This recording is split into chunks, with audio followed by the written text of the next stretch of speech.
Kepala Badan Perencanaan Pembangunan dan Pengembangan Daerah atau Bapeda Kota Makassar, Andi Zulkifli Nanda, menjadi narasumber dalam kegiatan Forum Perangkat Daerah tahun 2024 yang diselenggarakan oleh Dinas Penanaman Modal Satu Pintu atau DPM PTSP Kota Makassar yang dilaksanakan di Hotel Aston Makassar.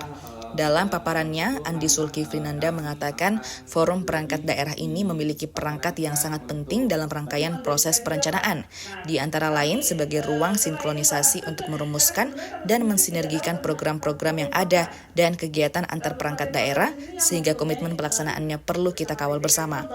Penyediaan sarana dan prasarana infrastruktur masih menjadi isu utama pembangunan di Kota Makassar, di mana pencapaian pembangunan infrastruktur akan memiliki pengaruh besar terhadap upaya pencapaian tujuan pembangunan daerah secara keseluruhan.